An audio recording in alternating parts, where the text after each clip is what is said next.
On October 15th, 1895, photographer Marcus Webb was hired by the Blackwood Workhouse in Lancashire, England, to document the excellent care provided to unfortunate children. One photograph showed two young brothers, Thomas and Edward Hartley, ages 11 and 8, standing together with Edward's arms wrapped around his older brother in what appeared to be a loving embrace. Marcus filed it away as evidence of the institution's compassion. In 2019, 124 years later, digital restoration specialist Dr. Sarah Chen was hired to preserve Lancashire's historical photographs. When she magnified the Hartley brothers' image to 12,800%, what emerged from the pixels made her physically ill. Because the embrace wasn't about love, it was about terror. And the details hidden in that photograph would expose one of Victorian England's darkest secrets. Before we reveal what those pixels showed, subscribe now. Because what you're about to learn will shatter everything you thought you knew about historical photography and the lies institutions tell. Thomas and Edward Hartley became orphans on March 3, 1895, when their mother, Catherine Hartley, died of consumption in a Manchester tenement. Their father had died 2 years earlier in a factory accident, crushed between machinery at the Ashton Cotton Mill, where he worked 14-hour shifts for 8 shillings a week. Catherine had tried desperately to keep her sons fed and housed, taking in laundry, sewing piecework by candlelight, sometimes going without food for days so Thomas and Edward could eat. But consumption doesn't care about sacrifice. By February 1895, Catherine could no longer work. She could barely breathe. Her sister, Margaret Clark, visited on March 2nd and found Catherine skeletal, fevered, coughing blood into rags. "The boys," Catherine whispered, gripping Margaret's hand with what little strength remained. "Promise me, don't let them go to the workhouse. Please, anything but that." Margaret promised. But Margaret was married to a man who worked in the coal mines and already had 6 children of their own in a 2-room cottage. There was no space for Thomas and Edward, no money to feed 2 more mouths. Catherine died the next morning. Thomas held her hand while Edward sobbed into her blanket. They were 11 and 8 years old, and they understood that everything was about to change. Margaret tried. She went to 3 other relatives, all refused. Times were hard. Families were large. 2 orphaned boys were a burden no one could afford. "I'm sorry," Margaret told Thomas on March 8th, tears streaming down her face. "I tried everything. The only place that will take you both is Blackwood Workhouse. But Thomas, listen to me. You must protect Edward. The stories I've heard about that place." She stopped, unable to continue. "What stories?" Thomas asked, his jaw set with the premature hardness of a child forced to become a man. "Just protect him, no matter what. Promise me." "I promise." The Blackwood Workhouse for the poor and indigent stood on the outskirts of Burnley, a 3-story stone building that looked more like a prison than a charitable institution, which, in truth, was exactly what it was. The workhouse system was supposed to provide shelter and food for the destitute. In reality, it was designed to be so unpleasant that people would do anything to avoid it. The theory was that harsh conditions would motivate the poor to find work and stop being a burden on society. But Thomas and Edward weren't adults who could find work. They were children, and Blackwood Workhouse, under the management of Mr. Harold Grimshaw, had a particular reputation for cruelty toward children. 3 people warned Margaret not to send the boys there. Mrs. Porter, who ran the corner shop, pulled Margaret aside. "My cousin worked there as a nurse. She quit after 3 months, said she couldn't stomach what they did to the children. Beatings for the smallest infractions. Starvation rations. Children forced to work 12 hours in the oakum shed, picking apart old rope until their fingers bled. Father Davies from St. Mary's Church visited Margaret at her cottage. Please reconsider Blackwood. There are other workhouses. Farther away, yes, but less severe. Grimshaw runs that place like a tyrant. Last year, 2 children died there, officially recorded as pneumonia and scarlet fever. But there were whispers. And Samuel Brooks, who delivered coal to Blackwood, told Margaret bluntly, "Don't send those boys there unless you want them broken or dead." I've seen children loading coal with bruises covering their arms and legs. I've heard screaming from the punishment rooms. That place isn't Christian charity. It's a torture house with a Bible verse painted above the door. But Margaret had no choice. No other institution would take both brothers. Splitting them up seemed even crueler than sending them to Blackwood together. On March 10, 1895, Thomas and Edward Hartley were admitted to Blackwood Workhouse. The intake record preserved in Lancashire archives reads, 2 male children ages 11 and 8, orphans, no living relatives able to provide care, assigned to Boys Ward C, expected duration, indefinite, neither boy ever left. 6 months after Thomas and Edward's admission, the Blackwood Workhouse received notice that an inspector from the Poor Law Board would be conducting a routine visit. Harold Grimshaw, the workhouse master, was furious. Inspections were supposed to be unannounced, but someone at the board, probably that bleeding heart reformer George Lansbury, had started giving advance notice to allow workhouses to present themselves appropriately. Grimshaw knew what that meant. Hide the evidence. Clean up the children. Stage scenes of institutional compassion. For 3 days before the inspector's October 14th arrival, conditions at Blackwood changed dramatically. The usual watery gruel was supplemented with actual vegetables. The children were given extra water rations to wash. The oakum shed, where children spent hours picking apart tarred rope, destroying their hands in the process, was closed for repairs. Most importantly, Grimshaw ordered the punishment room emptied. Thomas Hartley was dragged out of isolation, where he'd spent 72 hours after being caught stealing a piece of bread for his brother. The nurse, Mrs. Abigail Stone, cleaned Thomas's face and checked his arms. She inhaled sharply. The boy's forearms were covered in bruises, purple, yellow, green, in various stages of healing. Fingerprint-shaped marks where he'd been grabbed, longer marks where he'd been struck with a cane. "Pull your sleeves down," she whispered urgently. "All the way down. Button them at the wrist. Do not roll them up for any reason tomorrow. Do you understand?" Thomas nodded, his gray eyes hollow. 6 months in Blackwood had taught him to obey without question. Edward was in better physical condition.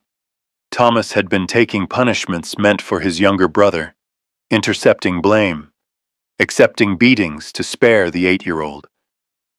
But Edward was psychologically shattered. He barely spoke. He flinched at sudden movements.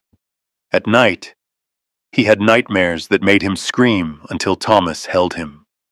Inspector Martin Whitmore arrived at 10 o'clock on October 15th. He was a decent man, genuinely concerned about workhouse conditions, but he was also overworked, responsible for inspecting 23 institutions across Lancashire. He had 4 hours at Blackwood before he needed to catch a train to his next inspection. Grimshaw showed him the cleanest wards, the best-fed children, the newest equipment. Everything was staged, scripted, a performance of institutional competence. "I'd like to document the excellent conditions," Whitmore said, "for my report. Do you have a photographer available?" Grimshaw smiled. "I've already arranged it, Inspector. Marcus Webb is waiting in the assembly hall." Marcus Webb was a local photographer who did occasional work for institutions and businesses He'd photographed Blackwood once before, 3 years earlier, and the images had been used in fundraising materials to show donors how their money was being well spent. Grimshaw selected 10 children for the photographs, the ones who looked healthiest, who could be trusted not to cry or collapse during the session. Thomas and Edward were among them, dressed in their cleanest uniforms, hair combed, faces scrubbed. "You two," Grimshaw said, pointing at the brothers. "Stand together. You," he gestured to Edward, "put your arms around your brother. Show the inspector how well children bond here through our caring environment." Edward looked at Thomas with terrified eyes. Thomas gave a tiny nod. "It's okay. Just do what he says." Edward wrapped his arms around Thomas's waist and pressed his face against his brother's chest. To Marcus Webb, looking through his camera lens, it appeared to be a tender moment. A younger brother seeking comfort from an older sibling. Marcus positioned his camera on the tripod and adjusted the focus. "Hold that position. Don't move. Exposure will be 8 seconds." The shutter opened. Thomas stood rigid, Edward clinging to him. 8 seconds that would preserve this moment for 124 years. 8 seconds that captured far more than Marcus Webb could see with his naked eye. Dr. Sarah Chen had been restoring historical photographs for 12 years, but the Lancashire Historical Photograph Project was her most ambitious undertaking yet. The project, funded by the UK National Lottery Heritage Fund, aimed to digitize and restore 10,000 photographs from Lancashire archives dating from 1850 to 1920. Sarah had processed hundreds of images, factory workers, street scenes, family portraits, civic events. On August 3, 2019, she opened file LHP 4472, Blackwood Workhouse, October 1895, Children in Assembly Hall. At standard resolution, it showed what the metadata described. Orphaned children in institutional care. Most stood in rows, expressionless. But one photograph in the collection immediately caught Sarah's attention. 2 boys, one older and one younger, in an embrace. The younger boy's arms wrapped around the older one. Faces turned toward the camera. The image had been labeled "Example of Sibling Affection Maintained in Institutional Care." Something about the photograph bothered Sarah. She couldn't articulate what, exactly. Just an instinct developed over years of looking at faces in old photographs, an ability to read expressions that most people missed. She began the restoration process. First, removing dust and scratches using specialized software. Then adjusting contrast and sharpness. The glass plate negative had been well preserved, which meant high-resolution scanning could recover extraordinary detail. Sarah magnified the image to 400%, then 800%, then 1600%. At 3,200%, she started seeing things that stopped her breath. The older boy's hands hanging at his sides. They weren't relaxed. They were trembling, visible as motion blur even in the 8-second exposure. His fingers were clenched, knuckles white. At 6,400%, the boy's sleeves came into focus. Dark stains at the cuffs. Not dirt. Wrong color. Wrong texture. Sarah had seen enough Victorian photographs to recognize dried blood. At 96%, she magnified the older boy's face. The expression she'd initially read as serious or stoic resolved into something else entirely. Eyes too wide, jaw too tight. The facial expression of someone in physical pain trying desperately not to show it. At 12,800%, the maximum resolution her equipment could achieve. Sarah zoomed in on the boy's left forearm, where the sleeve had ridden up slightly. perhaps half an inch, during the exposure. There, in stunning clarity revealed by pixel-level analysis, were unmistakable bruises, dark marks, fingerprints, the distinctive pattern of a hand gripping flesh hard enough to leave contusions. Sarah pushed back from her computer and ran to the bathroom, where she vomited. When she returned to her desk, hands shaking, she forced herself to examine the rest of the photograph with the same forensic detail. The younger boy's face, pressed against his brother's chest, also not relaxed. Muscles in his neck and jaw were tense. His small hands clutched the fabric of his brother's uniform with desperate force. And there was something else. Something Sarah almost missed until she adjusted the angle and lighting in her software. On the older boy's neck, just visible above the collar, was a circular mark, approximately 1 inch in diameter, the exact size and shape of the mark left by a cane strike. Sarah opened the historical records associated with the photograph. The boys were identified: Thomas Hartley, age 11, Edward Hartley, age 8. Brothers. Admitted March 1895. She searched for their names in the Blackwood Workhouse Records database. Thomas Hartley. Discharged December 1895. Reason: run away during night, not recovered. Edward Hartley. Died November 21st, 1895. Cause of death: pneumonia. 6 weeks after this photograph was taken, the younger boy was dead. Sarah Chen picked up her phone and called the Lancashire Archives Historical Research Department. "I need to speak to someone about Blackwood Workhouse," she said, her voice unsteady. "I think I've found evidence of child abuse, and I think there's been a cover-up for 124 years. Sarah Chen's phone call triggered an investigation that would occupy 6 researchers for 8 months.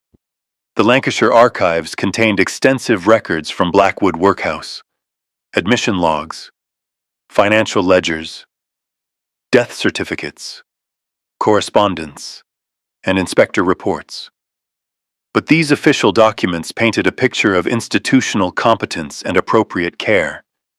It was the unofficial records, documents that had been misfiled, overlooked, or deliberately hidden, that told a different story. Dr. Robert Ashford, senior archivist at Lancashire Archives, had worked with these records for 30 years.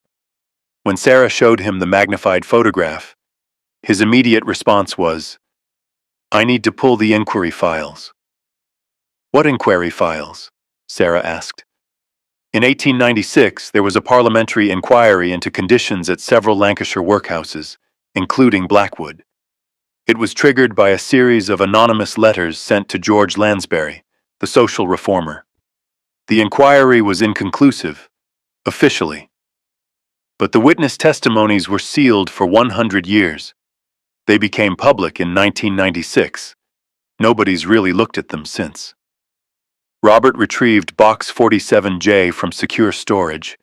Inside were 400 pages of testimony from the 1896 Lansbury Inquiry into Workhouse Conditions. Testimony of Mrs. Abigail Stone, nurse, Blackwood Workhouse, February 12, 1896. "I cannot remain silent any longer." The photograph that Inspector Whitmore included in his October 1895 report shows 2 brothers, Thomas and Edward Hartley. That photograph is a lie. Those boys were not well cared for. Thomas had been in isolation for 3 days before that photograph. He'd been beaten so severely that I feared internal injuries. Mr. Grimshaw ordered me to clean him up and ensure the bruises didn't show. Edward, the younger boy, was terrified constantly. He barely ate. He had nightmares every night. Thomas protected him as much as he could, taking punishments meant for Edward. When Edward died in November, the death certificate said pneumonia. That's technically true. His lungs filled with fluid. but the pneumonia was caused by malnutrition, cold, and the weakened state of a child who'd been systematically abused for 8 months. Testimony of Samuel Brooks, coal delivery worker, February 14, 1896.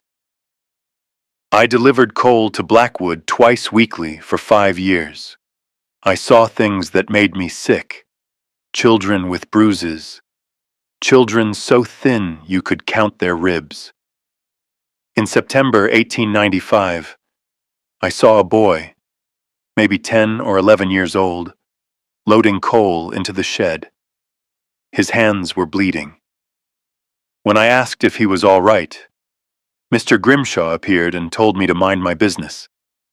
That boy vanished a few months later. I later learned his name was Thomas Hartley. He ran away in December. Nobody ever found him. Testimony of Father Edward Davies, St. Mary's Church, February 18, 1896. I conducted the funeral service for Edward Hartley in November 1895. He was 8 years old.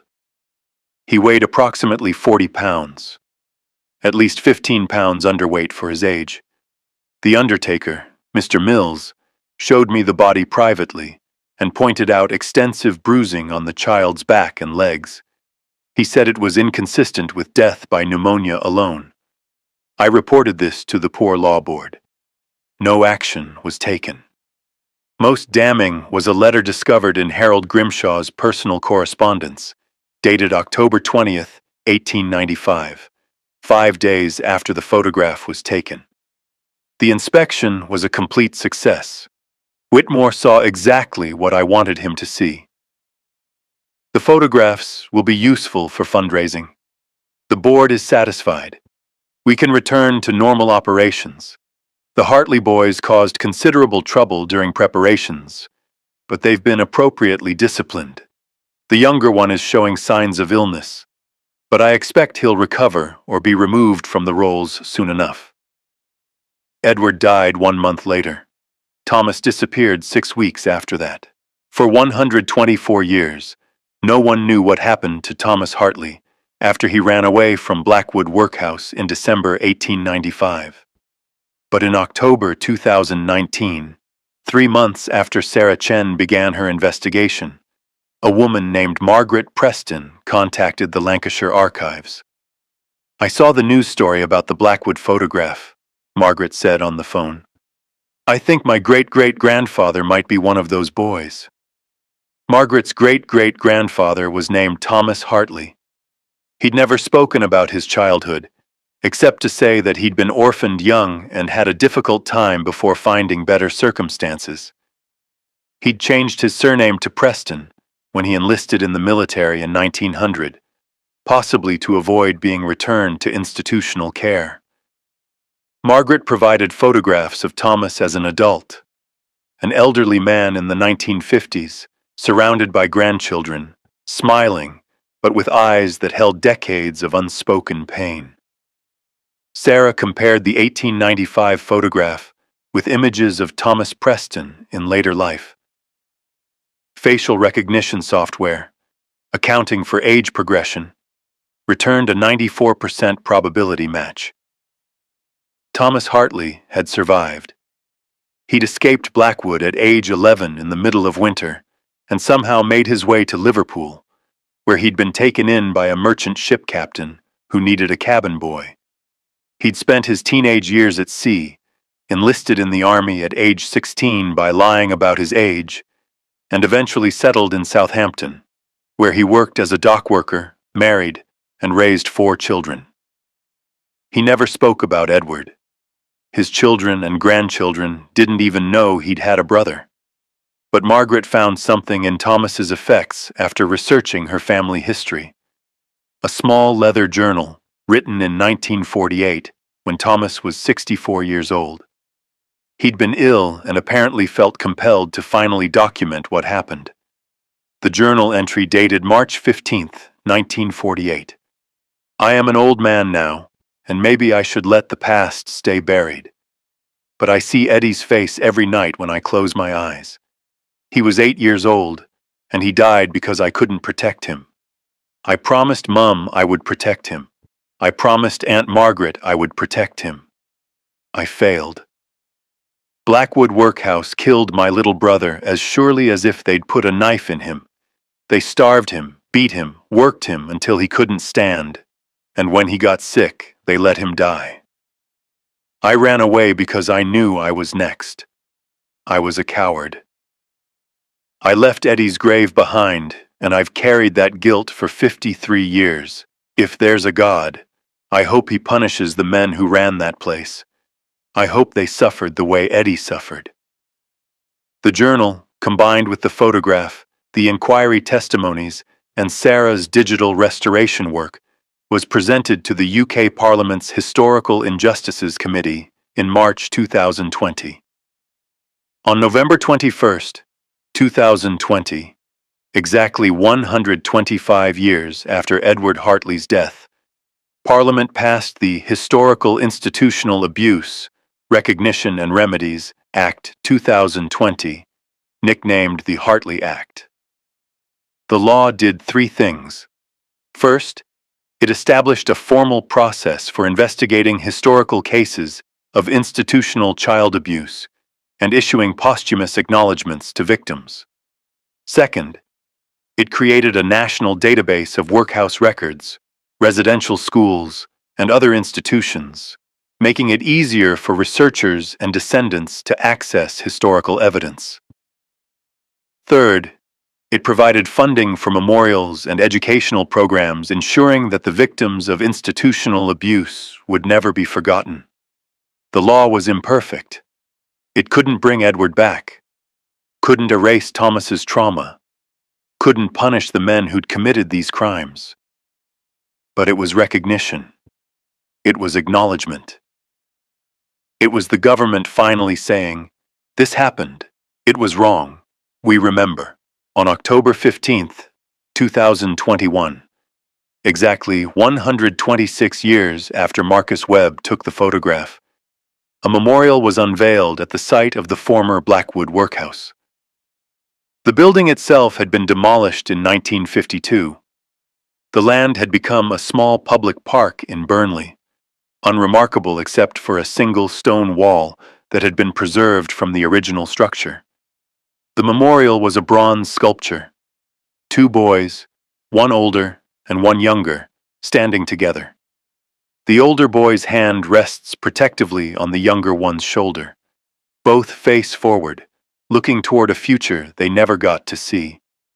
The inscription reads, "In memory of Edward Hartley, 1887 to 1895, and Thomas Hartley, 1884 to 1957, and all children who suffered in institutional care.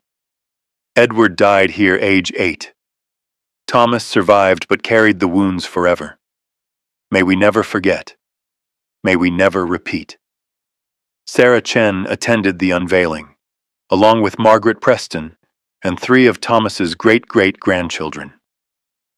Over 200 people came: historians, activists, descendants of other workhouse victims, local residents, and school children whose classes had studied the Hartley case as part of the national curriculum.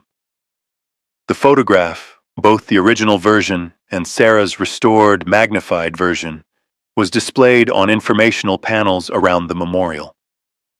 Visitors could see the progression, the image as it appeared in 1895, hiding its secrets, the image as it appears now, revealing the truth.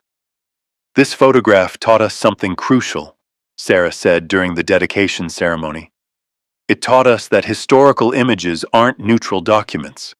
They were created by people with agendas, motivations, and often something to hide." The Victorian era left us thousands of photographs of orphanages, workhouses, and institutions, all showing clean children in orderly environments. How many of those photographs are lies? How many hide abuse behind staged smiles and forced embraces? The memorial receives approximately 5,000 visitors per year. Many leave flowers, white roses for Edward, red roses for Thomas. Some leave notes. You deserved better. We remember you. This should never have happened. The photograph itself resides in two locations. The original glass plate negative is in the Lancashire Archives, carefully preserved in climate-controlled storage. Sarah Chen's digitally restored version is displayed in the National Justice Museum in Nottingham as part of their Hidden Histories, What Photographs Don't Tell Us exhibition. The exhibition includes detailed explanations of the restoration process, showing how digital technology can reveal what our ancestors' eyes missed or deliberately ignored. It's become one of the museum's most popular exhibits, particularly among school groups studying Victorian social history.